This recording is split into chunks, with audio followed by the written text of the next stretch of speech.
Life style اور ماحولیات سے متعلق موضوعات پر مشتمل میگزین سوال میں خوش آمدید۔ TW کے بون اسٹوڈیو سے میں ہوں عرفان آفتاب۔ شور یا بہت تیز اور بلند آوازیں انسانی اعصاب پر دباؤ کا سبب بنتی ہیں۔ اس کی ایک مثال سڑک پر دوڑتی گاڑیوں کا شور ہے۔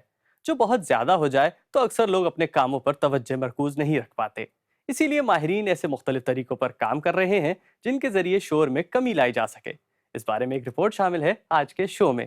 اس کے علاوہ سوال میں آج دکھائیں گے آپ کو جسمانی کثرت کے ذریعے ڈپریشن سے چھٹکارا کیسے ممکن ہے، لائٹ پینٹنگ کے فن کے شاہکار نمونے، اور فوٹوگرافر رومن تھیری نے اپنی تصاویر کے لیے کیا کھنڈر نما عمارتوں کا انتخاب۔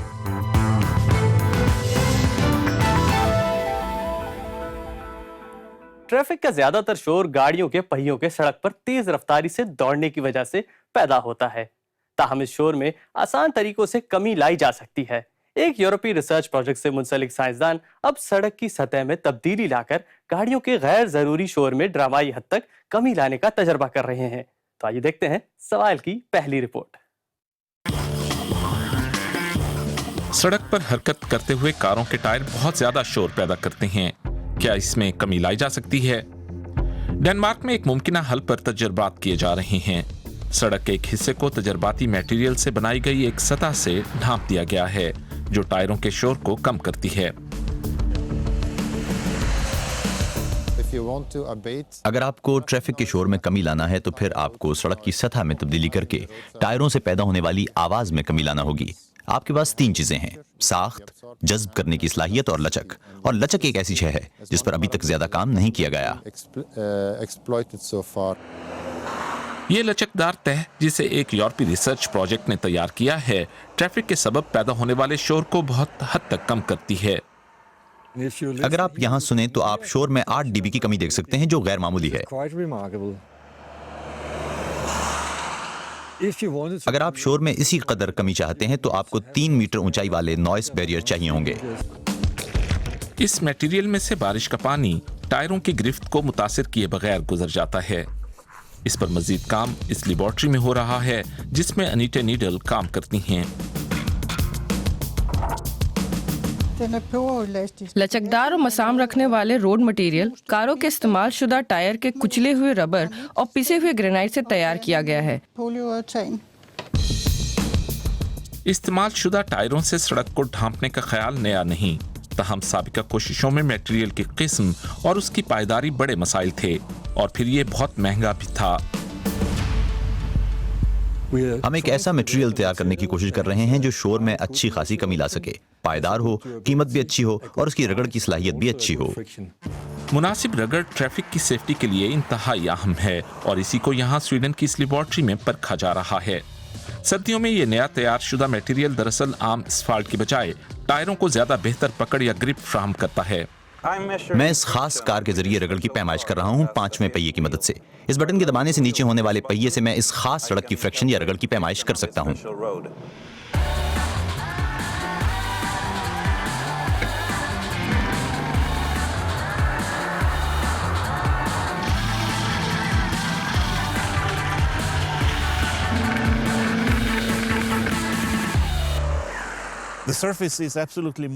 ایک عام سڑک کی نسبت یہ سطح یقیناً مہنگی ہے، لیکن ہمارے خیال میں اسے شور کم کرنے والے بیریئر کے متبادل کے طور پر استعمال کیا جا سکتا ہے، اور یہ بیریئر انتہائی مہنگے ہوتے ہیں۔ تو ہمارے خیال میں ایسی صورت میں یہ ایک قابل عمل آپشن ہے۔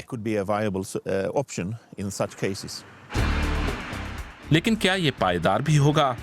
محققین اس مشین کے ذریعے کئی سالوں سے زیر استعمال سڑک جیسی صورتحال پیدا کر رہے ہیں۔ اس سے معلوم ہوتا ہے کہ یہ میٹیریل کتنی جلدی خراب ہوتا ہے اور اس کے ماحول پر کیا اثرات ہوں گے۔ ہمیں معلوم ہے کہ یہ مسامدار اور لچکدار سطح عام اسفالٹ جتنی ہی پائیدار ہے، اور یہاں ہم نے اس سے پیدا ہونے والی گرد کی بھی پیمائش کی ہے۔ یہ سطح عام اسفالٹ کی نسبت کم غبار پیدا کرتی ہے۔ کم آواز، پائیدار اور ماحول دوست۔ سائنسدانوں کو یقین ہے کہ یہ میٹیریل مستقبل قریب میں شور کم کرنے والے بیریئرز کا متبادل ثابت ہوگا۔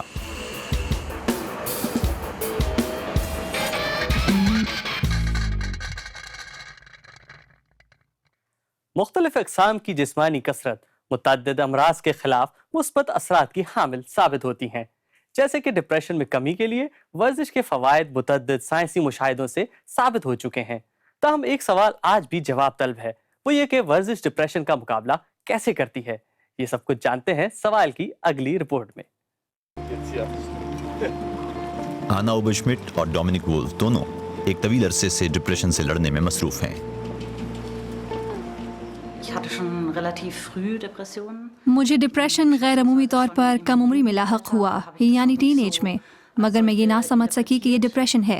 میرا حلقہ احباب چھوٹا ہونا شروع ہو گیا، میں خود کو ہلکان محسوس کرنے لگی تھی۔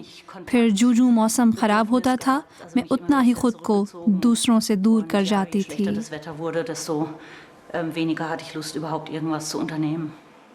ڈومینک وولف بھی اس احساس سے بخوبی واقف ہیں۔ میرے لیے سب سے زیادہ واضح شے تھی موٹیویشن کی کمی۔ میری نیند بھی بہت بڑھ گئی تھی، اس سے میری روزمرہ کی زندگی بری طرح متاثر ہوئی۔ ہر شے سے لا تعلقی ہوتی جا رہی تھی، ہر شے جیسے سرمئی ہو گئی ہو، یعنی آپ وہ کچھ کرنے کے لائق نہیں رہتے جو عمومی حالات میں آپ کر سکتے ہیں۔ ان دونوں افراد نے کئی ماہ دورانیے کے ایک مطالعے میں حصہ لیا جس میں ڈپریشن کی بیماری پر کھیل کے اثرات کی جانچ کی گئی۔ اس مطالعے میں شامل ہر فرد کو ہفتے میں 2 مرتبہ جسمانی ورزش کرائی گئی۔ یہ سلسلہ 3 ماہ تک جاری رکھا گیا، جس میں ایک سپورٹس تھراپسٹ سے بھی مدد لی گئی۔ اس کے علاوہ ان افراد کی سائیکو تھراپی بھی کی جاتی رہی۔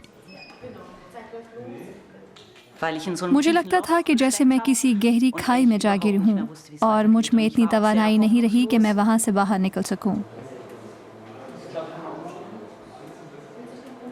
میں نا امیدی کا شکار تھی۔ کھیلوں سے جڑے لوگ سمجھ سکتے ہیں کہ جب آپ کو ورزش کرتے کرتے اپنی یہ سانس اکھڑتی محسوس ہوتی ہے تو کیسا لگتا ہے، مگر اس کے باوجود میں کسی نہ کسی طرح ورزش جاری رکھتی۔ یہ بات مسلمہ ہے کہ جسمانی فعالیت کیسی ہی کیوں نہ ہو، وہ ڈپریشن کے مریض پر مثبت اثر ڈالتی ہے، مگر اہم بات یہ ہے کہ اس مثبت اثر کی وجوہات کیا ہیں۔ یہ گروپ بہت انوکھا ہے کیونکہ اس کو دیگر گروپوں اور اسپورٹس تھراپسٹ کے ساتھ تربیت دی گئی ہے۔ تحقیق یہ بتاتی ہے کہ ان افراد کی صحت پر اسپورٹس نے نہایت اہم اثر چھوڑا۔ میرے خیال میں اگر ماہر تربیت کار موجود ہوں اور جسمانی مشقیں بھی طے شدہ ہوں تو اسپورٹس کی افادیت اور بھی زیادہ ہو جاتی ہے۔ ہفتے میں 2 مرتبہ، موڈ چاہے جیسا بھی ہو یا موسم چاہے جیسا بھی ہو، یہ طے شدہ تربیت ڈپریشن کے مریضوں کے لیے نہایت اہم ہے اور اسی کا فائدہ بھی زیادہ ہے۔ میں نے کچھ ہفتوں میں محسوس کیا کہ مجھ میں اتنی توانائی ہے کہ میں اپنی زندگی میں کئی ایسے کام بھی کر سکتا ہوں جو میں پہلے ڈپریشن کی وجہ سے نہیں کر پاتا تھا۔ انسان لا علم ہو تو ایسے کئی مرحلے آتے ہیں۔ ہر انسان کے پاس کوئی نہ کوئی ٹول باکس ہونا چاہیے تاکہ آپ سوچیں کہ آپ کیا کر سکتے ہیں۔ اسپورٹس کا معاملہ بھی ایسا ہی ہے، جب بھی دل کرے اور وقت ہو انسان اسپورٹس کر سکتا ہے، جاگنگ کر سکتا ہے۔ یہ مدد آپ صرف بات چیت یا تھراپی سے حاصل نہیں کر سکتے۔ اہم بات یہ ہے کہ اب کھیلوں اور ورزش کے اس معمول پر کاربند رہا جائے۔ سوال میں وقت ہے اب ایک بریک کا، جس کے بعد دکھائیں گے آپ کو روشنی سے کھیلتے آرٹسٹ ہانو ہوختامو کے فن پارے۔ ہمارے ساتھ رہیے گا۔ فیس بک اور ٹویٹر، موضوعات جو زیر بحث ہیں، معلومات جو لوگوں کو جوڑتی ہیں۔ آپ کی رائے DW فیس بک اور ٹویٹر پر۔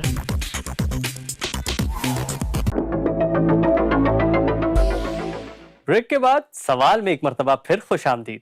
فن لینڈ کے آرٹسٹ ہانو ہوختامو روشنی کی مدد سے مصوری کرتے ہیں۔ وہ اپنی تصویریں کیمرے کا اپرچر کافی دیر تک کھلا رکھ کر بناتے ہیں۔ اس دوران ان کے لیے ایک بڑا چیلنج یہ ہوتا ہے کہ وہ روشنی کے ذرائع کو استعمال کرتے ہوئے ایسے اجسام کی متوازن تصویر کشی کر سکیں جو کہیں ہوتے ہی نہیں۔ جب ہانو ہوختامو روشنی سے کھیلتے ہیں تو اندھیرے میں بھی پھول جگمگانے لگتے ہیں، پھر جلتی بجھتی روشنیوں سے ایسی چمکدار تخلیقات جنم لیتی ہیں جو دیکھنے میں کسی اور ہی دنیا کی چیزیں محسوس ہوتی ہیں۔ ماہرین اس فن کو لائٹ پینٹنگ کا نام دیتے ہیں، ایسی تصاویر جو کیمرے کا اپرچر کافی دیر تک کھلا رکھنے سے بنائی جاتی ہیں۔ ہانو ہختامو کو جدید فوٹوگرافی کی اس تکنیک کا علم سن 2008 میں اپنے ایک دوست کے ذریعے ہوا تھا۔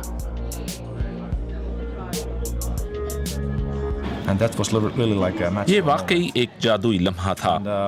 پھر 1-2 ہفتے بعد ہی میں نے فیصلہ کر لیا تھا کہ میں خود بھی اس کا تجربہ کروں گا۔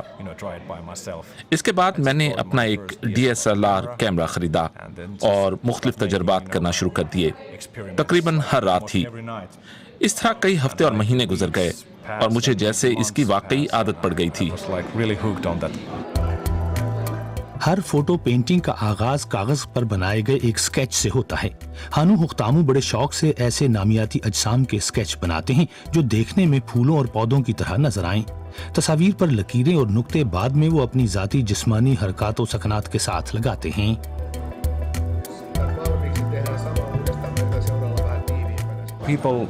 لوگ مجھے پوچھتے ہیں کہ میں یہ سب کچھ کیسے کرتا ہوں۔ میں انہیں کہتا ہوں کہ یہ مشکل تو بالکل نہیں ہے، آپ کو بس کسی ایک لمحے پر توجہ مرکوز کرنا ہوتی ہے اور تمام جسمانی حرکات کی پہلے سے مشق کرنا ہوتی ہے۔ یہ کام کسی کوریوگرافی کی طرح ہے۔ ہانو ہختامو فن لینڈ کے دارالحکومت ہیلسنکی کے اپنے اسٹوڈیو میں اگلی شوٹنگ کی تیاری کر رہے ہیں۔ ایسی تصاویر کے لیے کیمرے کا اپرچر 3 سے 10 منٹ تک کھلا رکھا جاتا ہے، پس منظر کے مطابق۔ فوٹو شوٹنگ اگر کہیں باہر کی جائے تو اس کی ہر ممکنہ تفصیل کی اسٹوڈیو میں قبل از وقت مشق لازمی ہوتی ہے۔ سکیچ پر کھینچی گئی لکیریں روشنی سے بنائی جاتی ہیں۔ میں جو کچھ بھی کرتا ہوں وہ ایسے ہی ہوتا ہے جیسے یہ سچ مچ تصویر پر ہی کیا جا رہا ہو۔ ایسا کسی 3D ماڈل یا فوٹوشاپ سافٹ ویئر وغیرہ کی مدد سے نہیں کیا جاتا۔ یہ کام تو وہ سچ ہے جو آج کل بہت ہی کمیاب ہے۔ اب تو انٹرنیٹ پر نظر آنے والی تقریباً ہر فوٹو کی کچھ نہ کچھ پروسیسنگ ہوئی ہوتی ہے۔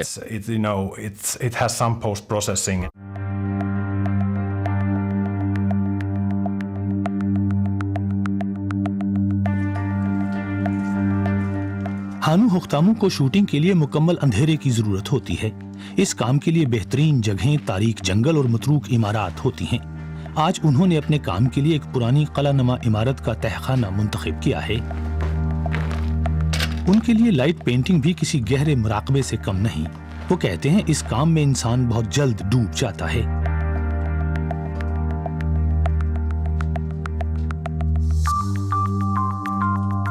اور سب سے اچھی بات تو یہ کہ اس کام کے نتائج بھی آپ فوراً ہی دیکھ سکتے ہیں۔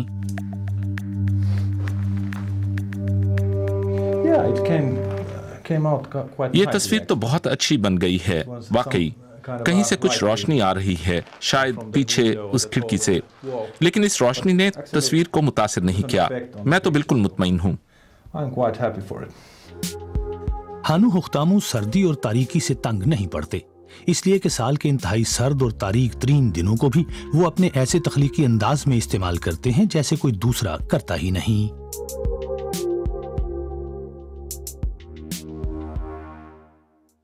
اب لیتے ہیں ایک اور بریک، جس کے بعد آپ کو بتائیں گے پیانو نواز اور فوٹوگرافر رومن تھیری مخدوش عمارتوں میں آخر کیا تلاش کرتے ہیں۔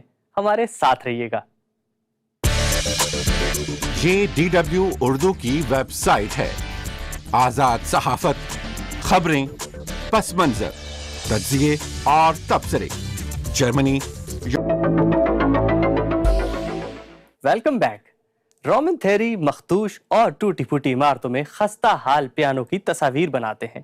افسردگی کی کہانی بیان کرتی یہ تصاویر خوف میں بھی مبتلا کر دیتی ہیں۔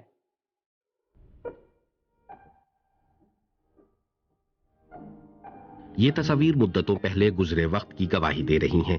کبھی یہ پیانو کنسرٹس میں بجائے جاتے تھے اور آج یہ محل نما گھروں میں آہستہ آہستہ اپنی موت آپ مر رہے ہیں۔ یہ پیانو اپنی شکست و ریخت کے عمل کے خلاف مسلسل لڑ رہے ہیں۔ رومن تھیری پیانو نواز اور فوٹوگرافر ہیں۔ وہ اس جیسی متروک عمارتوں میں اپنے مقصد کو تلاش کرتے ہیں۔ یہ عمارت پیرس کے قریب واقع ہے۔